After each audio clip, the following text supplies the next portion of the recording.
இந்த காணொளியை கண்டேன். எனது மனதில் முளைத்த சிந்தனை நாற்றுக்களை உங்களின் உயர்ந்த உள்ளத்தில் பதிவிடுகிறேன்.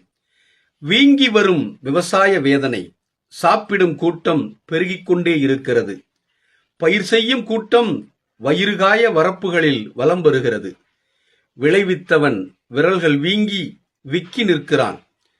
வாங்கி விற்றவன் விரல்களுக்குள் அடக்க முடியாமல் பணத்தை எண்ணுகிறான். காத்து கிடந்தவன் கன்னங்களில் குழி விழ, கண்களில் வறட்சி வந்து, கண்ணீர் கூட மிச்சமில்லாமல் எச்சமாய் வயலோரும் வரப்போடும் ஆங்காங்கே கிடக்கிறான். சாப்பிடும் கூட்டம் சமத்தாய் பல விவகாரங்கள் பேசி, அறிவு ஜீவிகளாய் வலம் வந்து, அடுத்து என்ன தின்னலாம் என மெனு கார்டை மெல்ல கண்களால் மேய, ஆடம்பர பொருட்கள் ஆங்காங்கே களைகளைப் போல் அங்கமெல்லாம் ஒட்டி கிடக்க, கைபேசியில் கரைந்து கிடக்கும் மனித கூட்டம். உள்ளத்தை, எண்ணத்தை தவறாக எழுச்சி கொள்ளச் செய்யும் எத்தனையோ கருத்து திணிப்புகள் திறந்த பக்கமெல்லாம் தெளிவாக தெரித்து விழுந்து கொண்டிருக்கிறது. விவசாயம் ஒரு பக்கம் நடந்து கொண்டுதான் இருக்கிறது. இந்த இளம் சிறுவனை பாருங்கள். முளைக்கு முன்பே நாற்றங்காலில் தன் கலங்கமற்ற கால்களை பதித்து, நாற்று முடிகளை தன் நம்பிக்கை விரல்களால் பற்றி அன்னையுடன் அழகான ஆரம்பம் காண்கின்றான். ஆகா, அந்த வயலுக்குள் தம்பி, நீ நடக்கும் நடைக்கு ஈடு இணை இந்த உலகில் எதுவும் இல்லையப்பா. பால்குடி மறக்கும் முன்பே பாரத குடிமக்களுக்கு உணவளிக்க உழவுக்குள் வந்த உயர் மாமணியே, உனக்கு கோவணம் கூட இல்லையப்பா.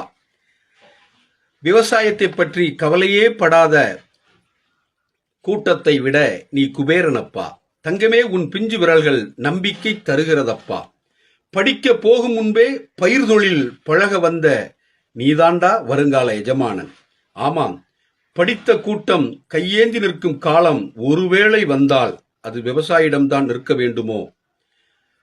சேரும் சகதியும் உணவை தரும் உயிரிடம் அல்லவா? உணவை தர உழைப்பவன் உயர்ந்தவன், அவன் உயிர்களுக்கு பொதுவானவன். தம்பி, வருங்காலத்தில் நீ யாராக வருவாய் என்பது எனக்கு தெரியாது. ஆனால் விவசாயத்தை விட்டுவிட மாட்டாய், நம்புகிறேன். நானும் இதை கடைபிடிப்பேன். நண்பர்களே, சாப்பிடும் பொழுது ஒன்றை மட்டும் அனைவரும் அழுத்தமாக எண்ணிக்கொள்வோம்.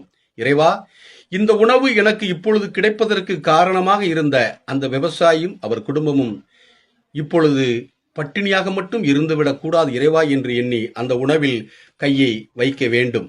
ஆம் நண்பர்களே, எவ்வளவுதான் கண்டம் விட்டு கண்டம், கிரகங்கள் விட்டு கிரகங்கள் ஏவுகணைகளை பறக்கவிட்டாலும் அரிசியை நெட்டில் டவுன்லோடு செய்யவே முடியாது. விவசாயம் வாழ வேண்டும், வளர வேண்டும். சாப்பாடு வசதியுள்ளவர்களுக்கு கொடுத்தால் அது விருந்தாம், சாதாரணமானவர்களுக்கு கொடுத்தால் அன்னதானமாம். வார்த்தையில் கூட எவ்வளவு தெளிவாக இருக்கிறார்கள். ஆம், கடும் உழைப்பாளிகளே, கடினமாக மட்டும் உழைத்தால் முன்னேறவே முடியாது. கவனமாகவும் உழைக்க வேண்டும். வெங்காயம் விலை ஏறியதற்கு எவ்வளவு கூப்பாடு, ஊரோடு கண்ணீர் வடித்தனர். அது விலையில்லாமல் அழுகி சாலையில் கொட்டினானே விவசாயி. அப்பொழுதெல்லாம் எங்கேயா போனீர்கள் அறிவாளி கூட்டங்களே? ஞாபகத்தில் வைத்துக் கொள்ளுங்கள், விவசாயி அரிய வகை பாதுகாக்கப்பட வேண்டிய உயிரினமாக, போற்றப்பட வேண்டிய பொக்கிஷமாக